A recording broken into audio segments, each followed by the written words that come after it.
Merci et bravo à Anthony Modeste. L'ancien niçois en effet était le grand artisan de la victoire 2-1 des footballeurs d'Angesco samedi soir sur la pelouse du stade Jean-Bouin face à Ajaccio. Cette rencontre, qui aura du mal à débuter, va cependant s'illuminer une première fois à la 43e minute de jeu avec ce centre d'Aurillac qui trouve un Modeste plein d'intelligence, réussissant à tromper le portier corse sur ce ballon piqué. Dans la foulée, un autre éclair traverse le stade Jean-Bouin. Kinkela égalise quasiment dans la seconde qui suit avec, il faut bien le dire, un véritable petit chef-d'œuvre qui atterrit dans la lucarne gauche de Padovani. Finalement, à la 57e minute de jeu, Modeste va sceller définitivement le sort de cette partie en décochant lui aussi une frappe magnifique qui atterrit dans le petit filet. Moi, je me sens super bien, l'équipe m'a très bien accueilli. Donc à partir de ce moment-là, je vois pas pourquoi ça irait pas bien. Donc ça se ressent sur le terrain, je suis libéré, je me sens bien. Je pense aussi que le coach, le directeur sportif m'ont mis, je pense, dans les meilleures conditions, l'équipe aussi. Donc maintenant, je me dois de faire le boulot, quoi. Grâce à cette victoire, les Angevins pointent désormais à la 9e place du classement. Le 11 septembre prochain, pour la reprise du championnat, les hommes de Jean-Louis Garcia se rendront à Arles.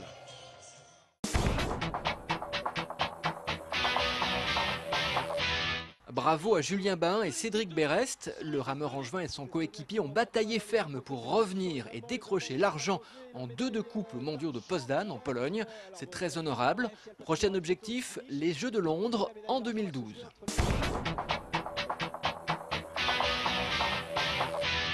Deux avions d'assaut flamands de l'après-guerre qui se croisent dans le ciel d'Angers-Marseille. Les spectateurs du meeting Anjou-El Rétro ont fait un véritable bond dans le temps ce week-end.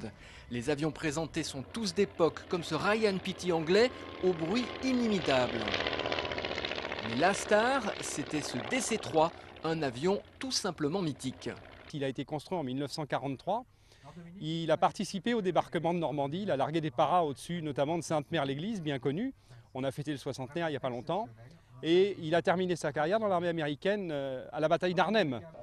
60 ans après, s'il vole encore, c'est grâce à une association de passionnés qui l'entretient et fait vivre sa très longue histoire. Je ne suis pas un nostalgique de la Deuxième Guerre mondiale, je ne me sens pas pilote de cette époque-là, mais je sais qu'il y a eu plusieurs, je ne vais pas dire centaines de milliers de pilotes dans le monde qui ont piloté cet avion-là, quoi. Et puis le DC-3, en plus d'un look de bande dessinée, celui-ci est aux armes de KLM et d'Air France, est un avion très agréable à piloter. Il est très doux, c'est un avion qui ronronne, qui nous berce d'une certaine manière, et qui en même temps, tout en étant lourd, est très manœuvrant, avec lequel on peut faire beaucoup de choses. Ce week-end, il a d'ailleurs servi à l'équipe de France militaire de parachutisme pour un saut de démonstration. C'est la première fois et c'est mythique, c'est génial, quoi.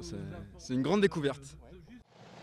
Voler sur un DC-3, c'est un rêve. Sauter d'un tel avion pour tout parachutiste et le voir s'éloigner dans le ciel, c'est un vrai privilège et une belle émotion. Pas étonnant que les parachutistes de l'armée de l'air aient tous répondu présent lorsque l'invitation a été lancée. Tes amis et collègues se posent à tout en même.